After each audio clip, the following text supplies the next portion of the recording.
Aujourd'hui, je vais parler d'un sujet qui touche beaucoup d'entre vous, en particulier les mamans qui jonglent constamment avec les responsabilités familiales et les responsabilités professionnelles. Ce sujet, c'est quoi? C'est tout simplement la fatigue émotionnelle.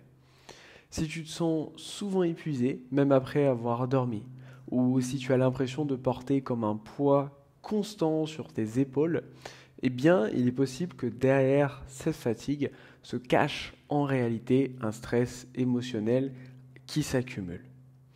À travers cette vidéo, en fait, je vais t'expliquer pourquoi le stress peut causer cette fatigue et comment le yoga peut t'aider à la réduire. Pas n'importe quel yoga, mais le yoga pratiqué d'une certaine manière. Je te montrerai également quelques techniques de relaxation et de lâcher prise que tu peux intégrer dans ta routine au quotidien pour retrouver ton énergie. Le lien entre la fatigue et le stress émotionnel.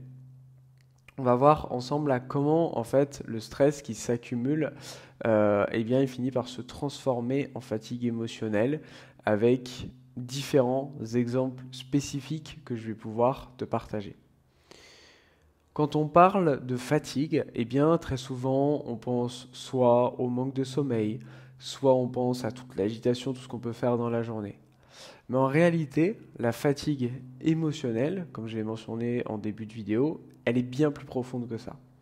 Elle est souvent liée au stress accumulé au fil du temps, et c'est un stress que l'on prend souvent pas le temps de relâcher.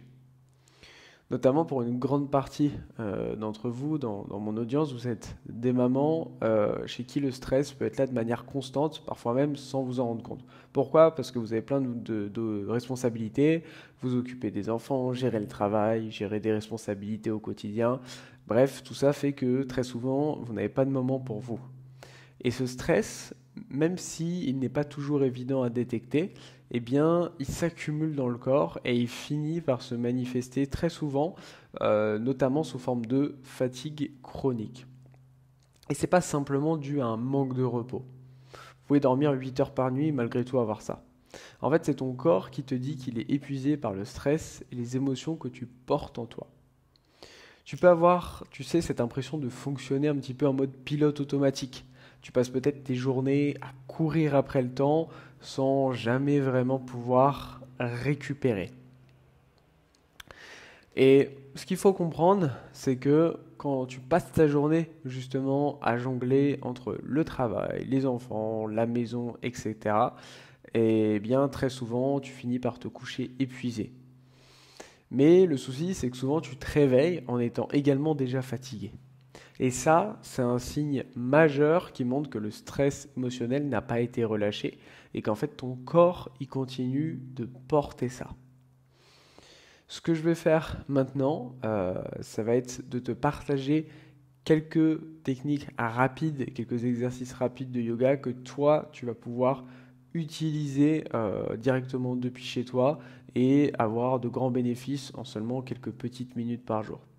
Ce qu'il faut comprendre, c'est que la bonne nouvelle, c'est qu'il y a une solution accessible pour se libérer justement de cette fatigue émotionnelle et c'est le yoga. Et très souvent, on pense que le yoga, c'est juste un peu stretching ou quoi. Mais le yoga, c'est pas seulement des postures physiques pour renforcer le corps ou l'étirer. Lorsqu'il est pratiqué d'une certaine manière, en tout cas dont moi je le fais et je l'amène à mes élèves, c'est une pratique vraiment complète qui te permet de reconnecter le corps et l'esprit et qui va te permettre notamment de relâcher tes tensions accumulées.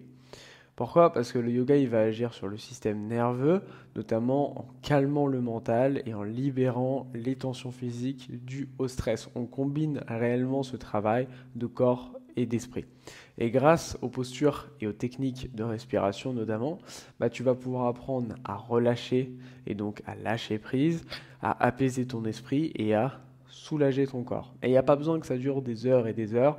Tu vois, à titre d'exemple, mes élèves, ils font souvent 2-3 séances de 20 minutes par semaine, mais en plus, ils peuvent prendre juste quelques petits exercices, les incorporer 2-3 minutes au quotidien, et ça va avoir de grands bénéfices. Ok, alors déjà, un des points fondamentaux et que beaucoup trop de personnes mettent de côté au yoga, c'est l'intention derrière la posture. En fait, on peut faire une même posture, mais avec plein d'intentions différentes, et très souvent c'est sous-estimé. Moi le premier au début, je pensais que bon bah une posture c'est une posture, mais en fait l'intention qu'on met derrière c'est fondamental. Et tu verras que si tu appliques le fait d'avoir une intention derrière ce que tu fais aussi globalement dans ta vie, tu verras que ta vie elle va littéralement se transformer et changer. Parce que l'intention derrière chaque chose, on y pense très peu, mais c'est vraiment primordial. Donc une posture très efficace, ça va être la posture de l'enfant. Ce que je t'invite du coup sur les différentes postures que je vais te montrer là, t'as pas besoin de les faire forcément maintenant, juste je te les montre, c'est de te dire que derrière, tu choisis en amont ton intention. Donc là par exemple ton intention ça pourrait être d'apprendre à retrouver de l'énergie. Je fais cette posture pour relâcher mes tensions et gagner de l'énergie. Et tu te concentres juste sur ça pendant ta posture. Donc on a la posture de l'enfant. Ici, on vient se relâcher sur le tapis, mais ça peut être même un tapis normal ou peu importe. Et ici, tu peux essayer vraiment de sentir en fait le contact entre les différentes parties de ton corps et le sol, venir chercher l'énergie. Et en restant une petite minute ici, tu peux déjà commencer à ressentir de l'énergie monter. Et ça n'aura rien à voir que si tu fais juste la même posture sans rien faire avec aucune intention. Ensuite, un deuxième exercice que je voulais te partager, ça va être simplement de ramener une torsion.